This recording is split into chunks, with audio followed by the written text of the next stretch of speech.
네, 안녕하세요. NCS 모듈형 시험을 준비하는 수험생 여러분 반갑습니다. 저는 여러분과 함께 문제 해결 능력부터 그 뒤에 파트들을 함께 공부할 강사 유나문입니다. 자, 여러분들 문제 해결 능력 이 부분은 과거에 피셋형 시험에서도 의사소통 능력, 수리 능력, 그 다음에 이 문제 해결 능력까지 이 세 개의 부분이 굉장히 중요한 부분으로 출제가 됐던 그러한 영역이다 이렇게 보시면 돼요. 그렇지만 이렇게 그 NCS 모듈형일 때도 이 문제 해결 능력은 다양한 분야에서, 그쵸? 10개의 파트가 있지만 다양한 분야에서 출제가 되고 있기 때문에 이 부분은 여러분들이 굉장히 집중적으로 공부를 해주셔야 됩니다. 그러니까 의사소통 능력, 그 다음에 수리 능력, 그 다음 문제 해결 능력은 여러분들이 공부량의 50%를 투자를 해 주셔야 되는 그런 부분이에요. 그리고 나머지 이 뒷부분, 사장부터 공부하는 부분의 50%, 그 다음에 의사소통, 수리, 문제 해결을 50% 이렇게 보시면 됩니다. 자, 그럼 한번 들어가 보도록 하겠습니다. 자, 일단은 크게 봤을 때 문제 해결 능력 이렇게 돼 있죠. 네, 문제 해결 능력. 여기서 일단 문제 해결 능력을 큰 주제로 봤을 때 하위 영역에 사고력과 문제 처리 능력 이 두 가지를 이제 하위 영역으로 가지고 있습니다. 그래서 이 사고력에서는 이제 세 가지를 공부를 하는데요. 창의적 사고, 그 다음에 이제 뭐 분석, 논리적 사고, 그 다음에 비판적 사고 이런 것들을 이제 공부를 할 거예요. 그 중에 가장 중요한 게 바로 뭘까요? 이 창의적 사고예요. 자, 이 부분은 무조건 출제된다 이렇게 보시면 됩니다. 출제. 그쵸? 창의적 사고. 그 다음에 이제 문제 처리. 그쵸? 문제 처리 능력. 요 부분도 이제 57%. 그러면 대부분은 이거는 이제 여러 가지 형태로 문제를 줄 수가 있습니다. 문제 처리 능력은. 네. 요렇게 일단 구분이 되어 있다. 그럼 우리는 크게 여기서는 문제 해결 능력에 대해서 공부를 하고, 그 다음에 사고력에 대해서 공부하고, 문제 처리 능력에 대해서 공부를 하면 될 겁니다. 자. 일단은 그럼 제일 먼저 우리가 상위 영역으로서 문제 해결 능력에 대해서 한번 보겠습니다. 직장 생활 중에서 발생되는 여러 가지 문제들을 창조적이고 논리적이고 비판적 사고를 통해, 이게 이제 뭐죠? 사고력이죠. 사고력. 그렇죠? 하위 영역에 통해 바르게 인식하고 적절하게 해결하는 능력. 이게 바로 뭐죠? 문제 해결 능력이죠. 문제 해결 능력. 이 하위 영역에 이 부분이 다 들어가 있는 거죠. 이렇게.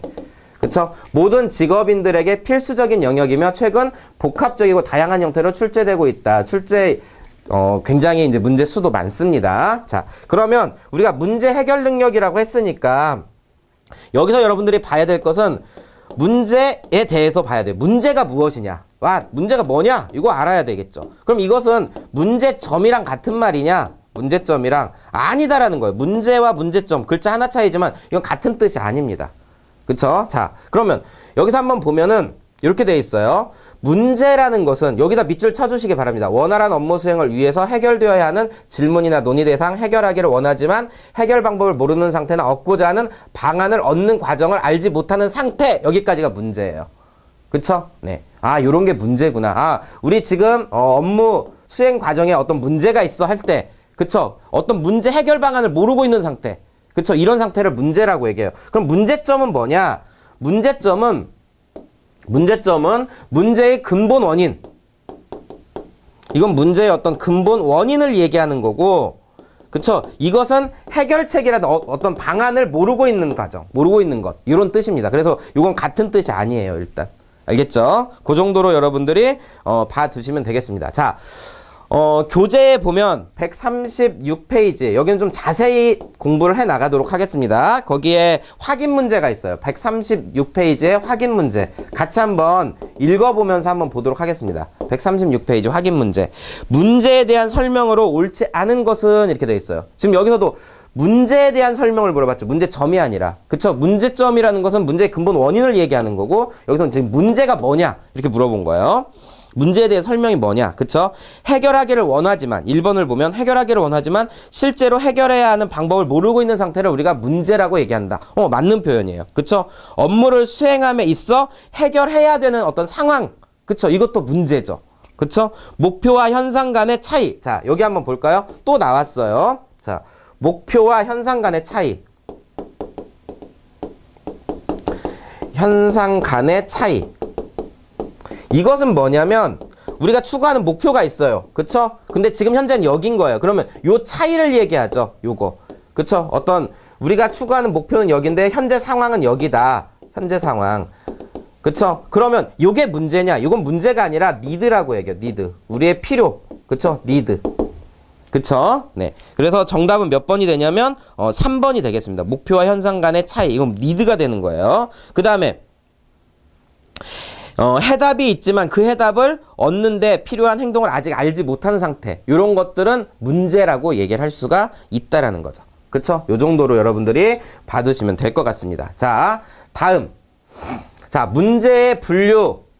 네, 문제는 창의적인 문제가 있고요. 그쵸? 분석적인 문제가 있어요.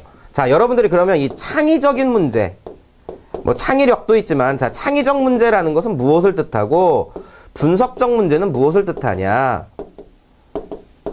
자, 요거예요. 요 창의적 문제라는 것은 말 그대로 이거는 창의성과 관련이 있다라고 생각하면 돼요. 창의적 사고하고. 그쵸? 요거는 또 무엇과 연계될 수 있냐면 창의적 사고와 연결될 수가 있어요. 창의적 사고. 그쵸? 이 창의적 사고는 어떤 사고를 하는 거냐? 발산적 사고를 하는 거예요. 발산적 사고. 이거 뒷부분에서 나오겠죠? 절대 이쪽은 수렴적 사고를 하면 안 됩니다. 수렴적 사고 아니에요. 그쵸? 요거 아닙니다. 네. 이쪽은 발산적 사고와 관련이 있어요. 근데 분석적 문제는 무엇을 하는 거냐면 이것은 굉장히 합리적, 이성적 사고를 하는 거예요. 합리적, 이성적. 다시 말해서 논리적 사고와 관련이 있어요. 요렇게 여러분들이 보면 돼요. 그쵸? 근데 여기선 지금 사고력을 보는 게 아니기 때문에 문제를 보는 거예요. 자, 우리가 여기서는 창의적인 문제 또는 분석적인 문제는 무엇이냐 이렇게 지금 보는 겁니다. 사고 부분이 아니에요. 네, 일단 창의적인 문제라는 것은 뭐냐면 현재는 문제가 없더라도 보다 나은 방법을 찾기 위한 탐구. 그쵸? 그리고 문제가 명확하지 않다라는 특징이 있습니다. 그쵸? 그리고 창의력에 의해 도출된 다양한 아이디어를 통해서 해결할 수 있는 게 창의적인 문제고요. 해답수는 하나가 아니에요. 네, 굉장히 발산적이기 때문에 해답이 여러 가지일 수가 있어요. 그쵸? 그리고 다양한 답 중에서 보다 나은 것을 선택하면 되는 거고요. 여기는 주관적이고 직관적이고 감각적이고 정성적이고 개별적 특수적인 그런 특성을 가지는 게 창의적 문제다. 이렇게 보시면 됩니다. 그쵸? 네. 그리고 분석적 문제는 현재 문제 또는 미래에 예상되는 문제에 대한 탐구고 문제가 명확한 거예요. 창의적 문제는 명확하지 않지만 그리고 분석, 논리, 귀납과 같은 논리적 방법을 통해서 해결을 한다라는 거죠. 해답수가 적고 한정된 답에서 선택을 하고 여기선 객관적, 논리적, 이성적, 정량적이죠. 정량적이라는 것은 이게 수치화, 계량화를 통한 계량화가 가능하다 이런 얘기예요. 그쵸? 정량적이니까 양자가 들어갔잖아요. 그리고 일반적이고 공통적인 특징을 가지고 있습니다. 그 분석적 문제는. 그래서 이러한 각각의 창의적 문제가 무엇이고 분석적 문제가 무엇이고 그러한 특징을 여러분들이 구분해서 알고 계셔야 돼요. 이것은 어느 정도 별표를 쳐서 알아두시기 바랍니다. 그러면서 여러분들이 뒷부분에서 하위 영역의 사고력에서 배울 수 있는 이것은 창의적 사고와 연결되어 있고 이것은 논리적 사고라든지 이런 거와 연결되어 있다. 이렇게까지 좀 같이 봐두시면 좋을 것 같습니다. 자, 그러면 여러분들 137페이지 또 위에 개념 확인 있죠? 개념 확인. 요 개념 확인도 같이 한번 보도록 하겠습니다. 저 위에 있습니다. 옆에 날개 부분에 있어요. 다음을 읽고 맞으면 O, 틀리면 X표를 하시오. 이렇게 돼 있어요. 한번 보겠습니다. 현재 문제가 없더라도 보다 나은 방법을 찾기 위한 문제는 무슨 문제죠? 창의적 문제죠. 그쵸? 근데 여기 분석적 문제다. 이렇게 했죠? 그러니까 X가 되겠죠. 그쵸? 네. 1번은 X. 이렇게 되겠죠? 2번 한번 보겠습니다. 분석, 논리, 귀납과 같은 방법을 사용하여 해결하려는 문제는 뭐죠? 이것은 분석적 문제죠. 근데 거기 뭐라고 돼 있어요? 창의적 문제라고 돼 있죠? 네. 그러니까 이것도 뭐가 돼야 돼요? 네, X가 되겠죠. 그쵸? 네. 그 다음에 정답의 수가 적으며 한정되어 있는 문제는 뭐죠? 이거 분석적 사고. 이거 맞죠? 그쵸? 그래서 3번은 뭐가 되죠? 5가 되겠죠. 그 다음에 4번. 4번은 주관적, 직관적, 감각적 특징에 의존하는 것은 창의적 문제. 그쵸? 이거 맞죠? 그래서 5죠. 자, 요렇게 답을 바꿔주시기 바랍니다. 이것은, 정답을 이렇게 바꿔주시기 바랍니다. 네. 그 다음에, 여기에 지금 저희 교재에는 정답이 55xx로 돼 있어요. 55xx로 돼 있는데 이거는 xx55로 바꿔주셔야 돼요. 네, 이 정도로 보시면 될 것 같고요. 자, 그러니까 교재에 요 정답 부분이 잘못되어 있는 겁니다. 알겠죠? 요거는 수정을 좀 부탁드립니다. 자, 그 다음 문제, 그 다음 내용 이제 문제 유형을 한번 보도록 하겠습니다. 문제 유형 이렇게 돼 있어요. 자, 이 문제 유형 부분은 별표를 3개를 쳐놓고 여러분들이 뭐를 구분해 주느냐. 먼저 여기 있죠. 여기 이렇게 네모 치세요, 여러분들. 발생형 문제, 그쵸? 별표 3개 이렇게, 그쵸? 그 다음에 탐색형 문제 이렇게 해서 별표 3개, 그쵸? 그 다음에 설정형 문제 이렇게 해서 별표 3개. 가장 중요한 부분은 이 셋을 여러분들이 명확히 구분해야 돼요. 문제 유형 중에 발생형, 탐색형, 미래형, 설정형 문제 또는 미래형 문제라고도 하는데 이것은 명확히 구분해 둘 것. 구분할 것. 자, 여러분들이 지금 준비하는 것은 핏셋형이 아니라 NCS 모듈형이에요. NCS 모듈형에서는 정확하게 어떤 지식이 필요합니다. 예, 지식으로 암기를 해둘 부분들이 있어요. 바로 이런 부분들이에요. 그쵸? 네, 이런 부분들. 지금 저희가 제일 처음에 뭐 봤죠? 문제와 문제점 구분했죠? 그쵸? 두 번째는 문제의 어떤 분류 중에 창의적 문제와 분석적 문제를 구분했죠. 그리고 지금 세 번째는 뭐 하는 거죠? 문제 유형을 하고 있죠. 그쵸? 문제 유형의 첫 번째가 발생형, 발생형 문제, 두 번째는 탐색형 문제, 세 번째는 설정형 문제. 이렇게 지금 보려고 하는 겁니다. 여기가 제일 중요한 부분이에요. 업무 수행 과정 중에 발생할 수 있는 문제, 이 부분이 제일 중요합니다. 자, 일단 알아두시고 하나씩 한번 보겠습니다. 기능에 따른 문제 유형에는 제조 문제, 판매 문제, 자금 문제, 인사 문제, 격리 문제, 기술상 문제 등이 있다. 이것은 이제 기능에 따른 문제 유형이다. 이렇게 이제 구분을 해두시면 됩니다. 그 다음에 해결 방법에 따른 문제 유형에는 논리적 문제, 창의적 문제가 있을 수 있다. 그쵸? 네. 논리적 문제는 이거 분석적 문제라고 봐도 됩니다. 네. 그 다음에 시간에 따른 문제 유형에는 과거 문제, 현재 문제, 미래 문제 등이 있다. 자, 이것은 각각의 기준이 있는 거죠. 기능에 따라서, 또 해결 방법에 따라서, 또는 시간에 따라서. 근데 가장 중요한 건 뭐라고요? 업무 수행 과정 중 발생하는 문제, 이렇게 돼 있어요. 이 부분이 가장 중요하다는 거예요. 네 번째. 업무 수행 과정 중. 우리가 지금 대부분 이 NCS 모듈형을 공부하는 것은 결국은 취업 준비란 말이에요. 그쵸? 내가 취업을 했다라는 것은 결국 뭐예요? 어떤 업무를 수행하는 거죠. 그쵸? 업무 수행 과정 속에서 나타나는 문제가 있다라는 거죠. 그쵸? 업무 수행 과정에서 나타나는 문제. 근데 업무 수행 과정상에서 발생하는 문제는 크게 3가지가 있다. 이런 이야기예요. 그쵸? 내가 취업 준비를 해서 취업을 했으면 어떤 업무 수행을 할 것인데 그 과정에서 어떤 문제가 발생한다 이거예요. 그건 크게 3가지 유형이 있다. 그럼 당연히 이건 출제되겠죠. 여러분들이 생각해 보세요. 그쵸? 이거 당연히 출제되는 문제입니다. 첫 번째는 눈에 보이는 발생형 문제가 있는 거고요. 발생형 문제. 눈에 보이는 문제다. 그쵸? 두 번째는 탐색형 문제. 현재는 눈에 보이지 않지만, 그쵸? 앞으로 발생할 수 있는 거죠. 그쵸? 예, 탐색형 문제. 그 다음에 세 번째는 내가 설정하는 거죠. 설정형 문제. 그쵸? 네. 이렇게 3가지 유형이 있다라는 거죠. 그쵸? 이거는 눈에 보이는 거, 이건 눈에 보이지 않는 문제, 이것은 어떻게 하는 거? 미래에 대응하는 경영 전략의 문제. 자, 특히 여러분들이 미래에 대응하는 경영 전략 문제.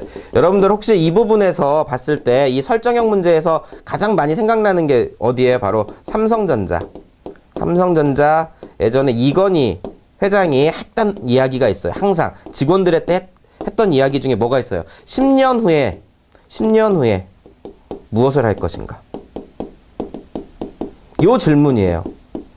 그쵸? 내가 어떻게 되는 거야? 미래를 설정을 하고 그때 무엇을 할 것인지 설정을 하는 이런 설정형 문제를 직원들한테 많이 던졌다고 합니다.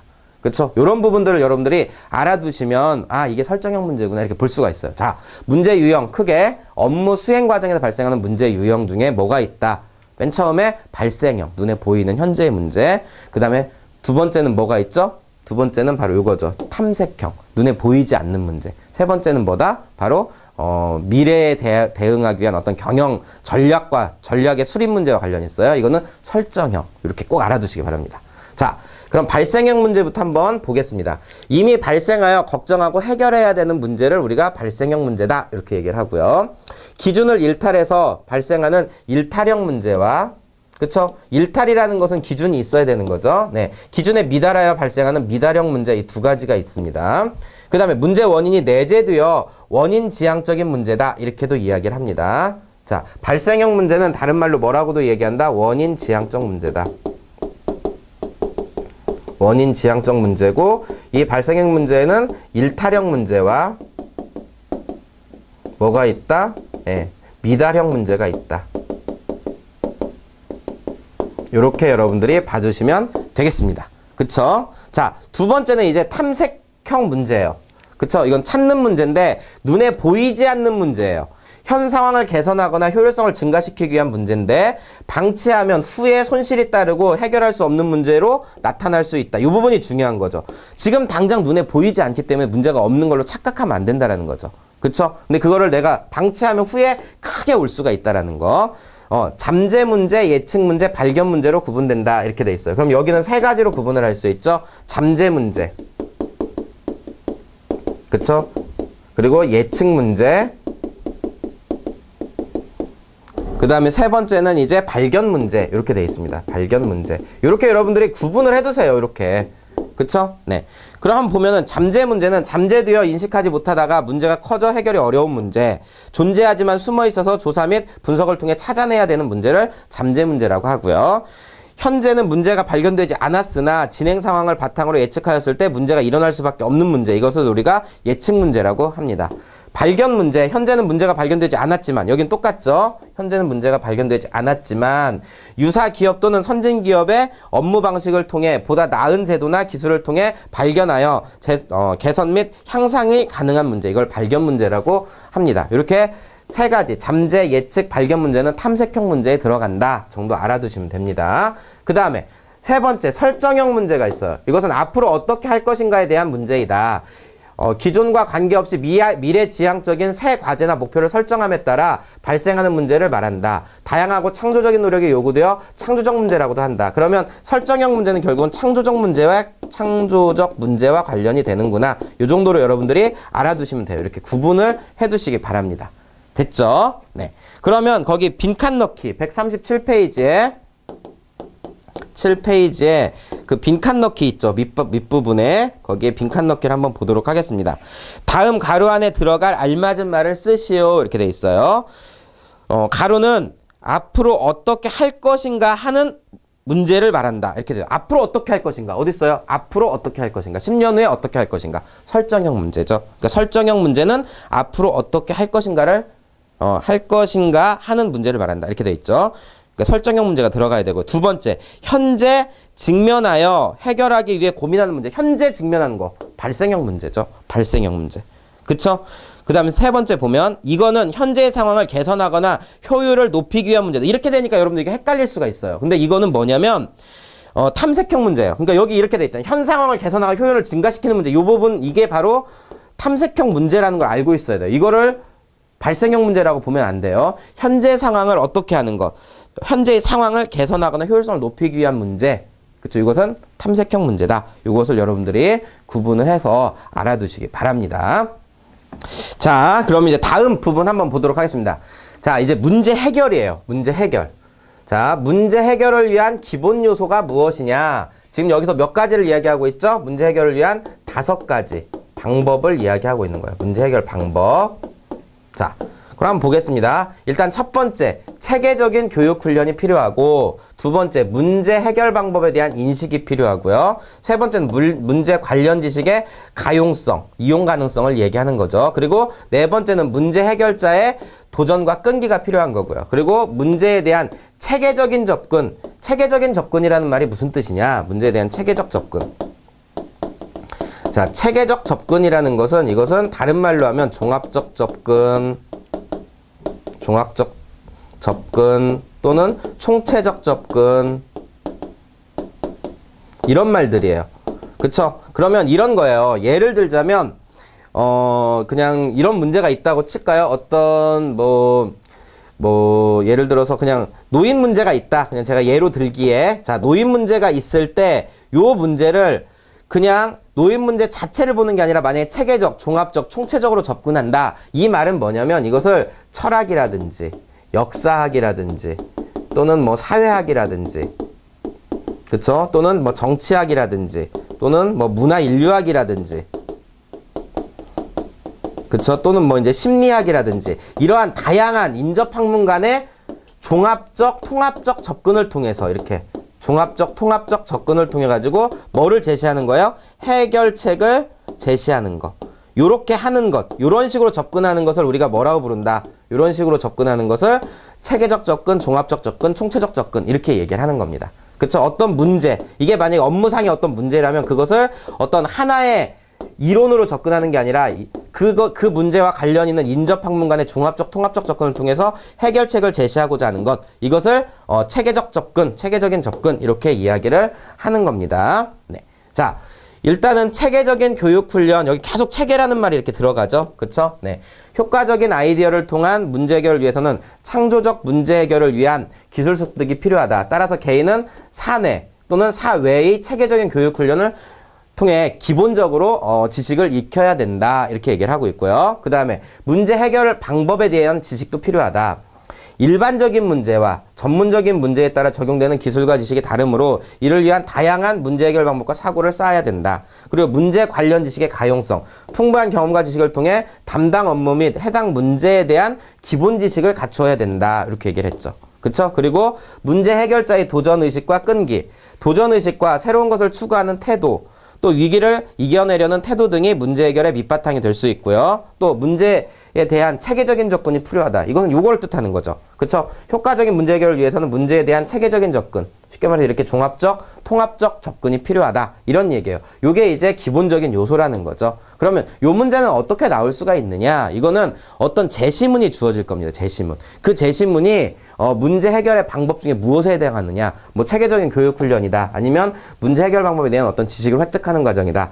문제 관련 지식의 어떤 가용성을 갖추는 것이다. 또는 문제 해결자의 어떤 도전과 끈기를 중시하는 것이다. 또는 문제에 대한 어떤 체계적 접근을 하는 것이다. 이런 식으로 나올 수가 있어요. 제시문에서. 그쵸? 이게 왜냐면 NCS 모듈형이기 때문에 그런 어떤 방법을 알고 계셔야 됩니다.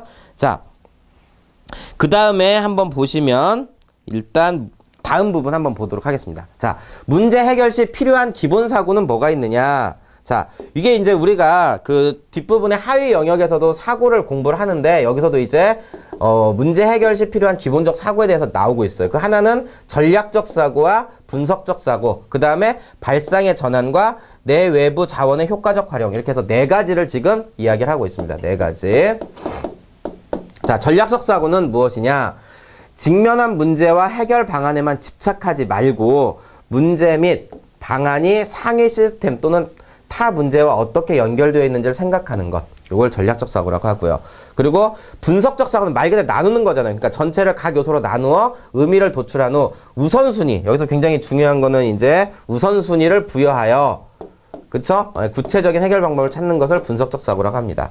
그래서 분석적 사고의 유형에는 성과지향, 그 다음에 가설지향, 그 다음에 사실지향의 문제들이 있다. 이렇게 이야기를 하고 있습니다. 그 다음에 발상의 전환.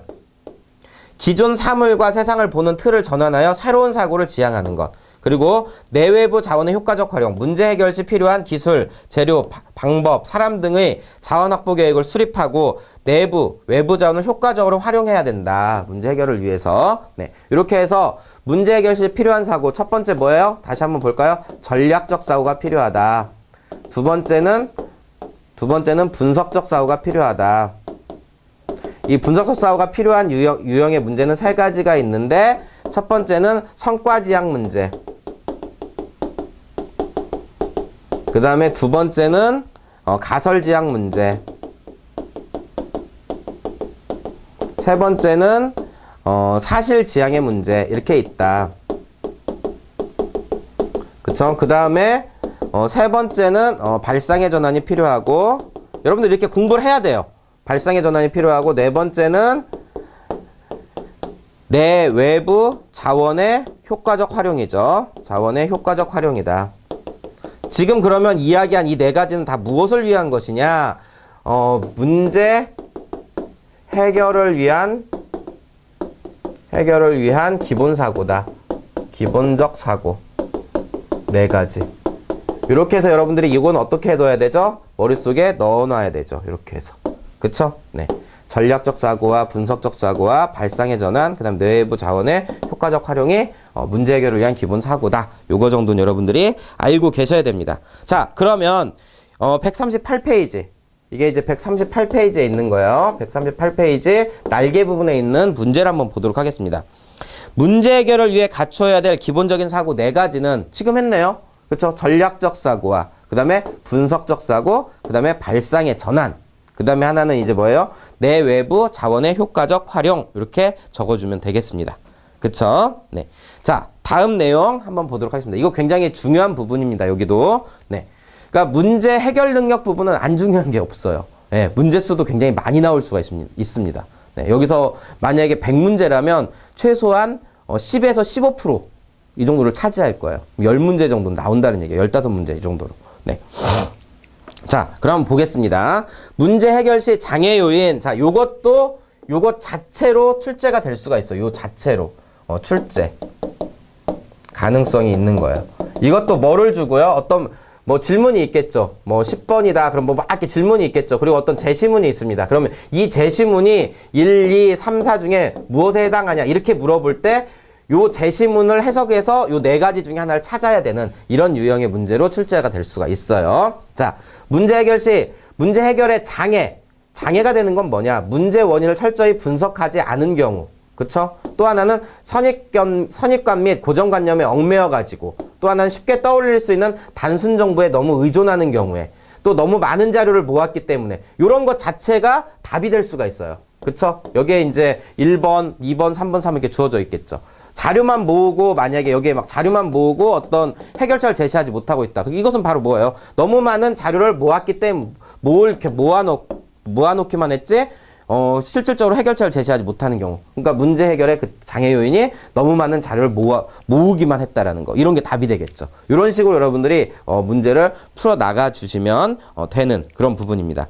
자, 여기서 보면은 확인 문제 139페이지에 확인 문제를 한번 보겠습니다. 확인 문제. 다음 중 문제 해결을 위한 장애 요소가 아닌 것은 1. 도전의식. 도전의식은 문제 해결에 도움이 되죠. 그쵸? 그러니까 이거는 1번이 정답이겠네요. 2번 고정관념에 얽매여 있기 때문에 여기 있죠. 그 다음에 단순한 정보에 의지하고 있다. 그쵸? 여기 있죠. 여기. 그쵸? 세 번째. 그 다음에 많은 양의 자료를 수집하려고만 노력하고 있기 때문에. 그쵸? 자료만 몽땅 가지고 있지 해결책을 제시하지 못하는 경우가 되겠죠. 문제 원인에 대한 철저한 분석이 안 돼 있을 경우. 이때는 문제 해결에 장애가 되겠죠. 네. 이런 식으로 해서 여기서 정답은 1번이 되겠네요. 확인 문제. 자, 그 다음에 문제 해결 방법 한번 보겠습니다. 문제 해결 방법. 자, 여기. 자, 여기죠. 네. 문제 해결 방법에 여기는 다 지우고요. 자, 문제 해결 방법 쪽으로 한번 들어가 보도록 하겠습니다. 문제 해결 방법. 자, 여기도 중요해요. 여기도. 요 문제 해결 시 장애 요인도 요 자체로 출제될 수 있지만 이 문제 해결 방법 굉장히 중요합니다. 여기도 이제 세 가지가 있어요. 세 가지. 하나는 소프트 어프로치. 그러니까 부드러운 접근이라 이렇게 보면 되겠죠. 하나는 하드 어프로치. 그쵸? 이거는 이제 어떤 좀 부드러운 게 아니라 직설적인 그런 접근을 뜻하죠. 또 하나 이제 지금 이야기한 여기 나와 있는 퍼실리테이션이라는 게 있어요. 그쵸? 퍼실리테이션. 이렇게 해서 이 세 가지가 문제 해결 방법이에요. 꼭 여러분들이 알아둬야 될 것은 이 두 가지는 쉽잖아요. 소프트 어프로치하고 하드 어프로치는 쉬운데 꼭 알아둬야 되는 건 이거죠. 그쵸? 세 번째에 나와 있는. 그래서 이 세 번째 걸 먼저 한번 보겠습니다. 자, 퍼실리테이션이 도대체 무엇이냐? 자, 퍼실리테이션. 촉진을 의미하며 보다 생산적인 결과를 가져올 수 있도록 그룹이 나아갈 방향을 알려주고 주제에 대한 공감이 이루어지도록 도와주는 방법. 이게 바로 퍼실리테이션이죠. 그럼 누가 있어야 될까요? 이것을 할 수 있는 퍼실리테이터가 있어야 되겠죠. 테이터 선정이 되어야 됩니다. 그쵸? 네. 초기에 생각하지 못했던 창조적인 해결 방법이 도출됨과 동시에 구성원의 동기와 팀워크가 강화될 수 있다. 구성원이 자율적으로 실행하는 것이며 제3자의 합의점 등을 미리 준비하여 예정대로 결론이 도출하게 하면 안 된다. 자, 이렇게 하면 된다, 안 된다? 안 된다. 여기 답이 나와버렸죠? 네. 자, 여기 답이 나와버렸습니다. 이렇게 하면 안 되는 겁니다. 구성원이 자율적으로 실행하는 것은 맞는데 제3자가 합의점 등을 미리 준비하여 예정대로 결론이 도출하게 하는 것이 아니다라는 거예요. 이 퍼실리테이션은. 그쵸? 구성원들이 자율적인 참여를 통해서 스스로 어떻게 하는 거죠? 예, 문제를 해결책을 찾을 수 있도록 도와주는 방법이 퍼실리테이션이지, 제3자가 이미 정해놓고 그 결론을 가도록, 이끌어가는 것, 이런 거 아닙니다. 알겠죠? 네. 퍼실리테이션의 효과는 자기 자신의 변혁을 추구할 수 있다라는 점. 네. 그럼 여기서 틀린 문장은 뭐가 있어요? 정답에 나올 수 있는 거. 제3자가 합의점을 미리 준비하여 예정대로 결론이 도출하게 한다. 이것은 안 되는 겁니다. 알겠죠? 이거 안 되는 거예요. 이게 퍼실리테이션 아닙니다. 퍼실리테이션은 어떻게 하는 거예요? 퍼실리테이터가 구성원들 각각이 자율적으로 참여를 해서, 예, 그 사람들이 자율적으로 문제를 해결해 나갈 그러니까 문제를 인식하고 그 문제에 대한 해결책을 스스로 찾을 수 있도록 서포팅해주는 조력자 역할을 하는 것이 퍼실리테이션이에요. 알겠죠? 네, 문제 해결 방법으로서. 자, 퍼실리테이션의 어떤 스킬, 객관적으로 사물을 보는 능력을 키우고요. 다양한 관점의 사물을 보는 관찰력, 논리적 사고 능력, 또 타인의 견해를 편견 없이 듣는 청취 능력, 인간관계 능력, 현상에 대한 분석력, 이런 것들을 가져야 되고요. 자, 이렇게 해가지고 스스로 자발적인 참여를 통해서 문제 해결책을 스스로 찾아가도록 도와주는 것.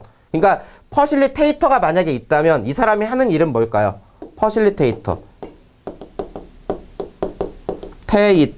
이걸 이끌어가는 사람이 하는 역할은 문제 해결의 조력자 역할을 하는 거지, 조력자 역할을 하는 것이지, 여기서 이야기하는 것처럼 규정해가지고 그 결론을 내도록 하는 것이 아니다라는 거예요. 알겠죠? 네. 그거는 아주 중요한 부분이니까 알아두시기 바랍니다. 퍼실리테이션의 기본적인 역량, 문제의 탐색과 발견, 문제 해결을 위한 구성원 간의 커뮤니케이션의 조정, 합의 도출을 위한 구성원 간의 갈등 관리, 이런 것들을 해주는 사람이 또 퍼실리테이터겠죠? 네. 요 부분은 꼭 여러분들이 알아두셔야 돼요. 굉장히 중요한 부분이기 때문에 먼저 봤습니다. 그 다음에 두 가지가 있었죠? 네. 하나는 뭐죠? 소프트 어프로치. 그쵸? 또 하나는 뭐죠? 하드 어프로치죠. 이게 어프로치는 접근이잖아요. 그쵸? 네, 직접적인 표현이 바람직하지 않다고 여기며 무언가를 시사 암시하여 의사를 전달하고 문제 해결을 도모하는 거. 이거는 이제 부드러운 접근이죠. 부드러운. 그쵸? 접근 방식이고, 그렇게 해서 해결책을 찾는 거죠. 네. 권위나 공감에 의지하여 의견을 중재하고 타협과 조정을 통해서 해결해 나가는 것이다. 결론이 애매하게 끝나는 경우가 적지 않으나 그것대로 이심전심을 유도하여 파악하고자 한다. 이렇게 돼 있어요. 자, 하드 어프로치는 뭐냐면 서로의 생각을 직설적으로 주장하고 논쟁이나 협상을 통해서 서로 의견을 조정하는 거. 이것은 이제 부드러운 게 아니라 직설적인, 그쵸? 직설적인 접근 방식이에요. 이렇게 보시면 됩니다. 그쵸? 중심적 역할을 하는 것이 사실과 원칙에 근거한 토론이며 제3자는 이를 기반으로 구성원에게 지도 및 설득을 하고 전원이 동의하는 일치점을 찾아낸다. 합리적이지만 잘못하면 단순한 이해관계 조정에 그쳐 하드 어프로치만으로는 창조적인 아이디어나 높은 만족감을 찾아내기는 어렵다. 그래서 최근에 강조되는 게 바로 무엇이다? 바로 퍼실리테이션이다. 그쵸? 네, 퍼실리테이션이다. 이렇게 보시면 되겠습니다. 자, 이렇게 해서 우리가 문제 해결 능력의 상위 영역의 가장 기본적인 것들을 한번 봤습니다. 다시 한번 여러분들 간단하게 보면 우리가 지금 어떤 부분을 공부를 했느냐, 이 부분을 공부했어요. 첫 번째 우리 뭐 봤죠? 예, 문제와 문제점이 다르다. 요거 봤고요. 그쵸? 문제와 문제점이 다르다는 점을 공부를 했고요. 그 다음에 문제의 분류에서 두 가지를 했죠. 하나는 무슨 문제고요? 창의적 문제고요. 창의적 문제. 두 번째는 분석적 문제다. 이렇게 봤고요. 그 다음에 문제의 유형. 여기서 세 가지를 했었죠. 네. 첫 번째 큰 것만 보면 발생형 문제가 있고요. 발생형 문제. 눈에 보이는 거죠. 그쵸? 두 번째는 탐색형 문제. 지금 당장은 눈에 보이지는 않지만, 그쵸? 내재되어 있는 문제, 그걸 찾는 거죠. 그 다음에 세 번째는 이제 설정형 문제. 그쵸? 미래지향적 문제죠. 네. 이렇게 해서 이 세 가지의 문제 유형이 있다. 이것을 구분할 수 있어야 됩니다, 여러분들이. 그쵸? 그 다음에 이제 또 배웠던 게 뭐가 있냐면, 문제 해결의 기본 요소. 그쵸? 네 번째는 문제 해결 기본 요소를 배웠습니다. 기본 요소. 여기에 5가지를 했습니다. 5가지. 이 5가지는 체계적인 교육 훈련, 문제 해결에 대한 지식, 문제 관련 지식의 가용성, 문제 해결자의 도전의식과 끈기, 그 다음에 문제에 대한 체계적인 접근 이런 것을 했어요. 그 다음에 4번째는 문제 해결의 장애 요인. 문제 해결의 장애 요인. 요것이 이제 4가지가 있었어요. 4가지. 그래서 요걸 묶어서 한 문제를 출제할 수 있으니까 여러분들이 외워두라는 겁니다. 문제의 원인을 철저히 분석하지 않았을 때, 선입관 및 고정관념에 얽매이는 경우, 그 다음에 쉽게 떠올릴 수 있는 단순 정보에 의지하는 경우, 그 다음에 너무 많은 자료를 모으는 경우, 이런 것들이 문제 해결 시 장애 요인이라고 했어요. 그 다음에 5번째 공부한 것은 지금 한 거죠. 예. 문제 해결 방법. 문제 해결 방법. 여기에 이제 3가지가 있었죠. 3가지. 이거 굉장히 중요한 부분이죠. 네. 요 3가지가 무엇이었냐면 첫 번째는 소프트 어프로치, 두 번째는 하드 어프로치, 그 다음 세 번째는 퍼실리테이션. 이렇게 공부를 했습니다. 요게 일단 문제 해결 능력에서 공부해야 될 부분이고 요 자체에서 모듈형으로 출제가 될 수 있습니다. 그러니까 이렇게 해서 여러분들이 정리를 해가지고 명확하게 공부해야 될 것들을 외워두시면 되겠습니다. 알겠죠? 자, 이렇게 해서 문제 해결 능력 상위 영역의 이론 공부는 마치도록 하겠습니다. 감사합니다.